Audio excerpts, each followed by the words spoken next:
কাছে কেমন ঠান্ডা লাগছে। আজকে তো সারাদিন রৌদ্র ওঠেনি, একদম সারাদিন হালকা বাতাস বইছে, আর এত ঠান্ডা সত্যি। এবার শীতটা একদম মানুষে মানে বিরক্ত যতক্ষণ না করে, ইরিটেট যতক্ষণ না করে, যত শীত লাভার উইন্টার লাভার আছে তাদেরও এবার বিরক্ত করে যাবে এবং তাদের অপছন্দের একটা সিজন হয়ে যাবে হোপফুলি।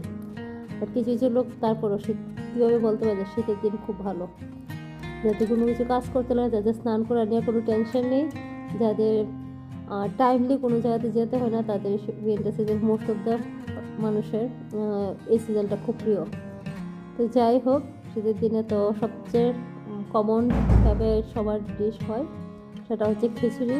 তো আমাদেরও এখানে খিচুড়ি বানানো হলো, এখানে গোবিন্দভোগ চাল দিয়ে সে খিচুড়ি করা হলো, আর সাথে একটু নিরামিষ কেক ছিল, আর সাথে আছে বেগুন ভাজা। আর শীত মানে খিচুড়ি যদি ভালো হয়, সব দিকে পারফেক্ট হয়, সাথে কিছুই লাগে না, মানে খালি খালি খিচুড়িটাও খাওয়া যায়। বাট তার সাথে যদি একটু এক্সট্রা ভাজা বা সবজি হয়, তাতে মানে সোনাই সোহাগা বলা যায়।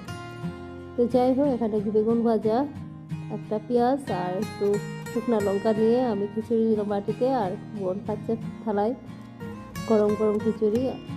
খেতে মানে খুবই ভালো লাগে। সব যারা খিচুড়ি বানাচ্ছে তাদের কাছে তো কোনো কথাই নেই, তারা তো যে কোনো সিজনে খেতে পারে। আর আমি আমার খিচুড়ি নিয়ে আমি আমার বেডে নিয়ে বসছি। তো আমার অভ্যাস আছে বেডে বসে খাওয়ার, বাট যেহেতু এটা নিরামিষ খাবার, তাই এইভাবে বসেছি। আর যদি মাছ বা আমিষ হতো তাহলে তো বসতাম না এভাবে।